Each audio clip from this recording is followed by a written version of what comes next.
So yesterday, Chris and I were going to do a day in the life with us as we got soaked to death and lived through a freaking monsoon and looked like a couple of drowned rats after we got off the train last night.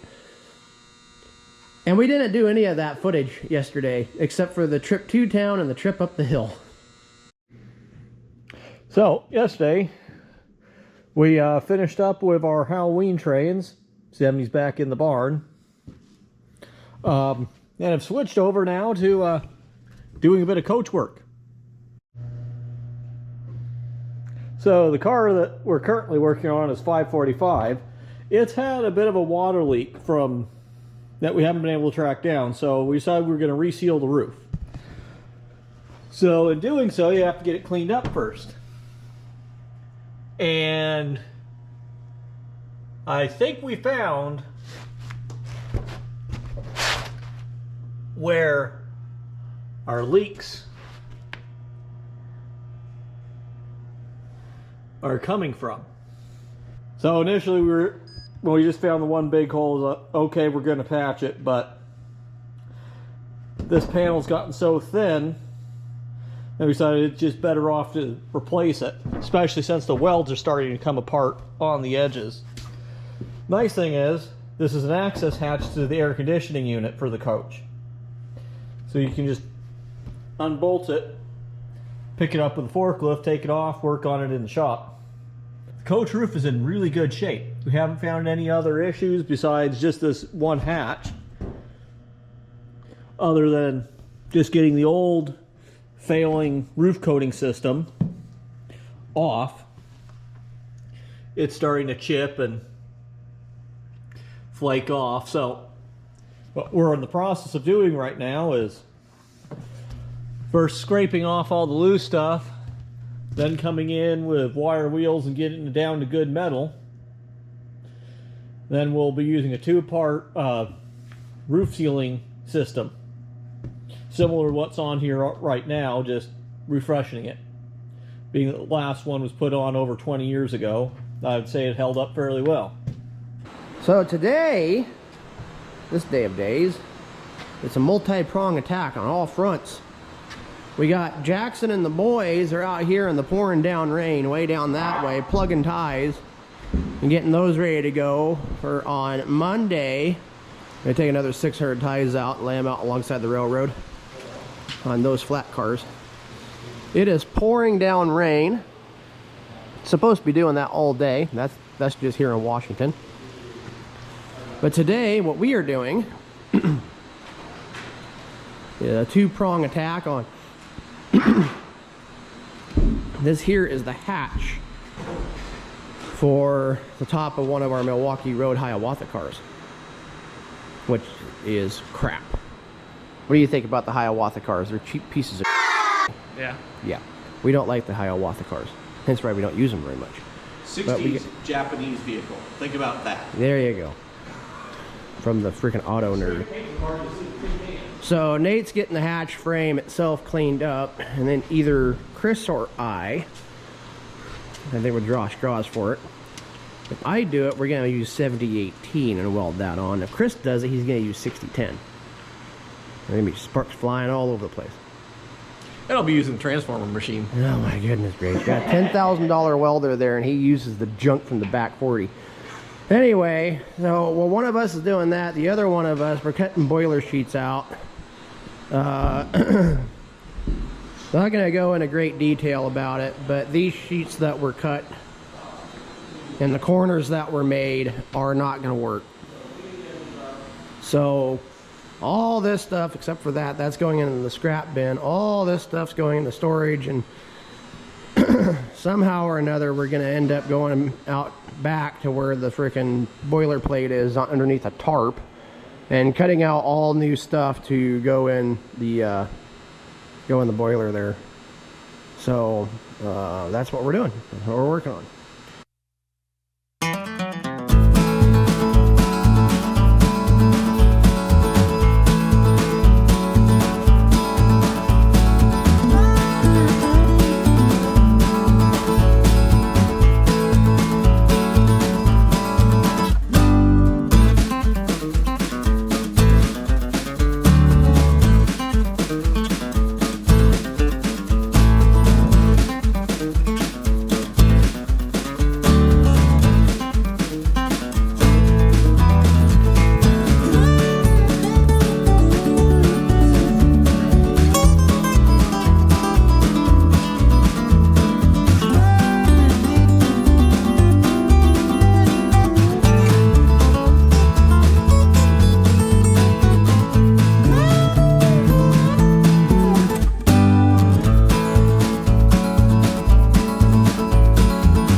No. Oh, well. One of the cats brought a goddamn bird into the break room. What do you have to say for yourself, shithead? What do you have to say, Nate? Yeah. Bird's back here.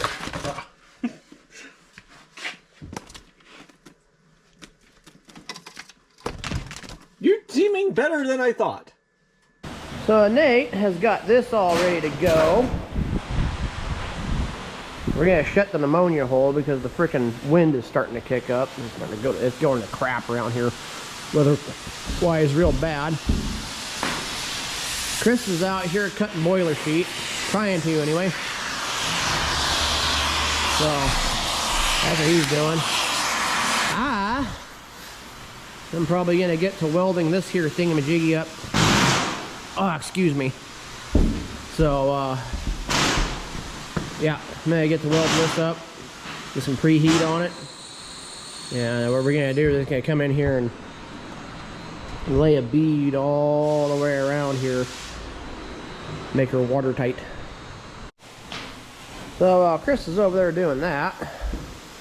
I'm gonna come over here to do this. Fire up our fancy dancy Miller Bobcat 265, which we just absolutely love. Thank you, Miller, for building it. She's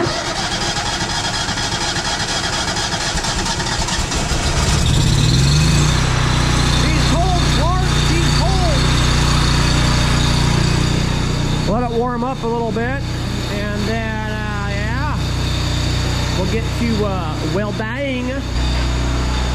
Grab the old rosebud there, fire it up, and start going over that whole entire thing, heating it up. Don't need to get it too hot, maybe like 100, 150 degrees. But go over the whole thing, get her nice and warm. That way we're not shocking the shit out of it when we start welding.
over here fighting with this POS.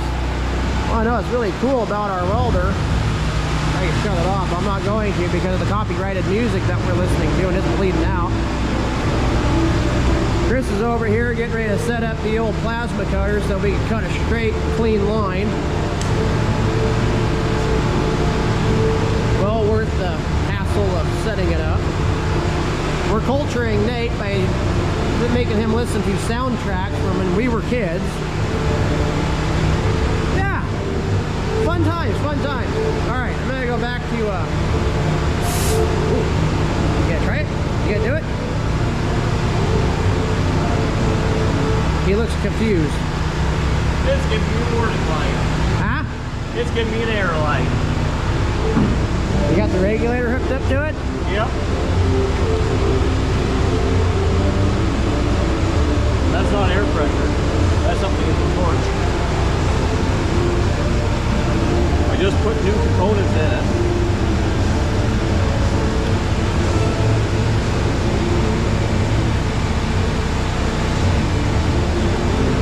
Yeah, I'll put it all back together. There it goes. Now it's working.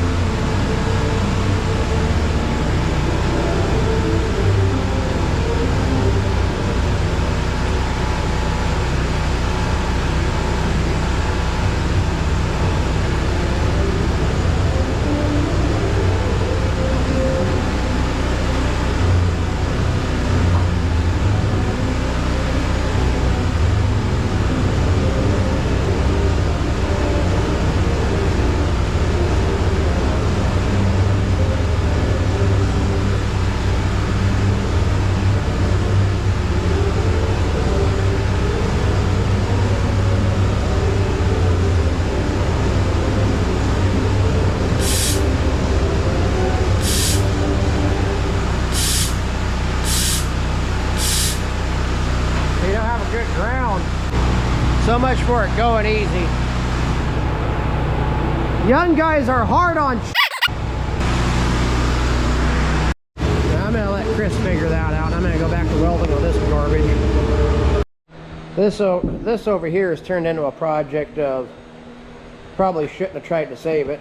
I got this side welded all up. I'll show you what happened. I got the plate welded to the ridge and then discovered on that side it had blown all the way through, but there's a ridge. There's a little tray right here. See that? That's the way it was built. A little dip, ravine, crevasse, whatever you want to call it. Anyway, that side was paper thin, so I had to gouge it out and weld it up and fill it all in and lay a shitload of stringer beads on it. I mean, shit, I probably put down, well, that was full. Probably put down at least 4 or 5 pounds of rod just over there in that spot. I probably put another 4 or 5 pounds of rod in here. I'm using 70/18 1/8 inch. I was using 70/18 332, but it just didn't have the laydown power that the 1/8 inch does. Bigger rod, more metal hitting the dirt, go quicker. Probably gonna ask why I'm not using 6010 5P. I hate 6010 5P. He loves it.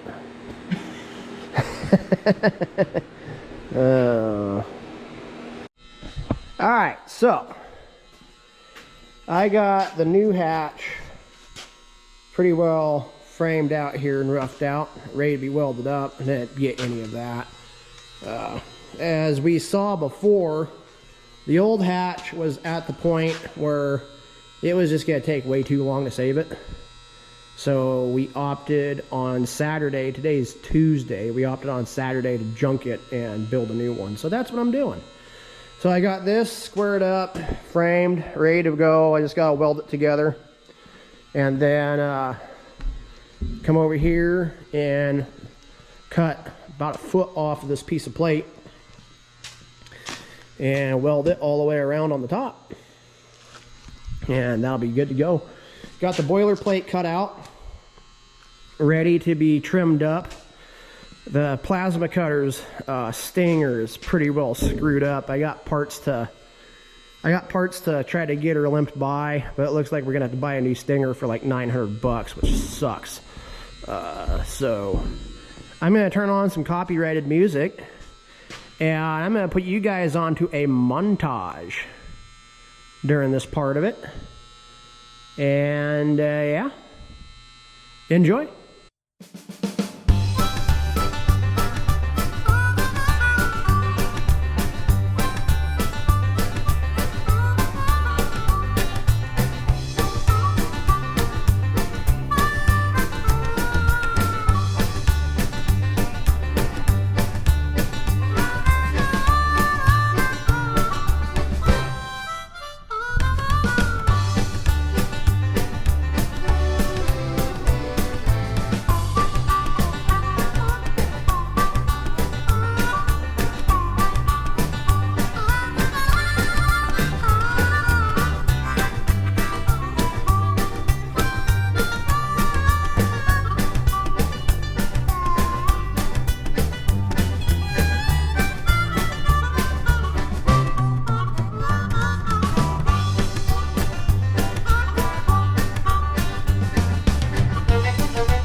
Okay, so I got this side here.